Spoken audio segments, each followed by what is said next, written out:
Balik tayo sa ating talakayan. So doon sa paliwanag ninyo, parang hindi ba nabantayang mabuti itong pagbuo natin ng 2026 budget? Mismo ang Pangulong Bongbong sa kanyang huling sona, matatandaan mo, di ba sabi niya, anumang pondo na hindi po nakapaloob doon sa NEP, aba, ibibito niya ho yan sa kabuuan. Ayun ang binanggit ng Pangulo pa, kaya dapat daw po ang pondo natin na ipapasa sa 2026, abay talagang dapat to malinis na malinis, walang question, Sen. Sabi niya, wina-warningan ko kayo, sabi niya, lahat ng budgetary items na hindi naka-align sa NEP, yan, tama po kayo. ibibito ko yan. So, sana naging aral sa ating lahat yung 2025 budget na kung saan ay nalugmok tayo sa napaka-maanomalyang corruption tungkol sa flood control. Nako, Na ang pinanggalingan talaga yung budget na yan. Tama wala po. namang wala namang makikipagdebate. Yan ang pinanggalingan yan.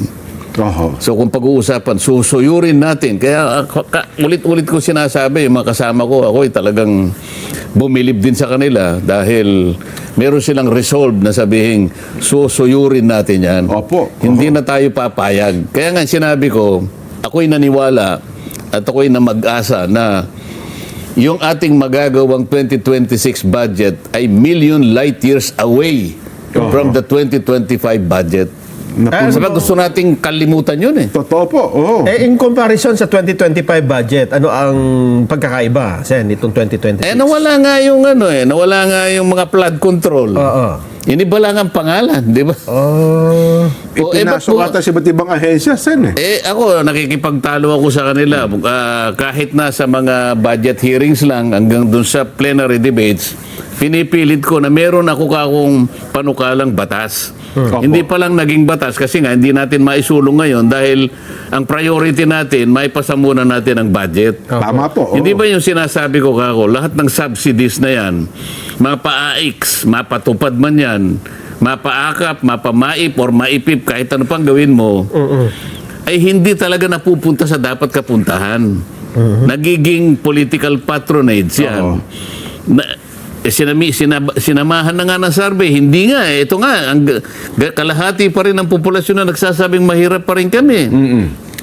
Hindi ba pinanukala ko, sabi ko na ang gagawin na lang natin para maging makatotohanan, yan, opo. yung lahat ng gumagamit ng 200 kilowatt hours, yan ang ililibre natin. Pababa, Totoo po, Ang magiging resulta kasi niyan, sabi ko, ang matatarget niyan diretso.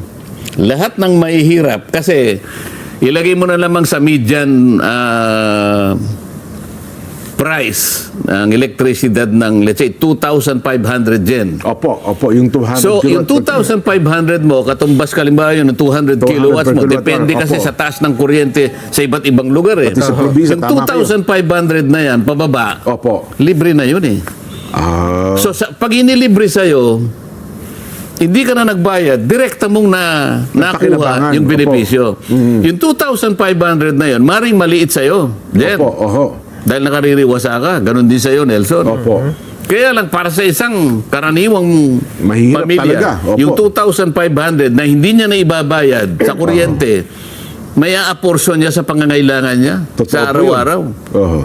Then, next year, next month, ganun na naman. Ibig sabihin, hindi yung AX binigay mo 3,000, isang taon 3,000. Nako. Samantalang ito, 2,500. Monthly. Every month na ibibigay sa'yo. At hindi na dapat ibigay sa'yo kasi hindi ka na magbabayad. Direkta ngayon. Automatic na opo. May corruption. Wala. Dahil sa...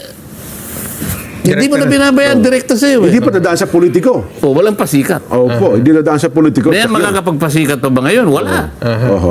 So walang corruption, walang pasikat, diretso. Ngayon, imbes na sana, yung paliwanag ko na yun, yung AX man lang sana, ginawa na lang, ito 63 billion pa eh. Nadagdagan pa ng 4.8 billion. Samantalang sinasabi ko, walang mangyayari dyan. Hindi rin mapupunta sa nangangailangan yan. Ba't pinipilit ba natin ng ganyan? Kaya nga yung tingin ko pa rin, hindi tayo gaanong lumayo doon sa 2025 budget. Tapos sabi namin, wala nang unprogrammed funds. Opo. Nadagdagan pa eh. 174 billion na lang nilagay namin doon sa aming version. Opo. Naging 243. Na naman. Hindi, binawasan naman daw po. Binito yung 92 billion. Kaya may natira pa Eh, 633 billion lahat ito eh. Sa kabuuan ho ba? Oo, sa tingin ko 600, mga 500 plus So- billion pa rin na natitira pala. So yung taba, Opo, yung pork. taba, yung buong lechon, Oo. ha? Inalis mo lang yung balat. Ganun.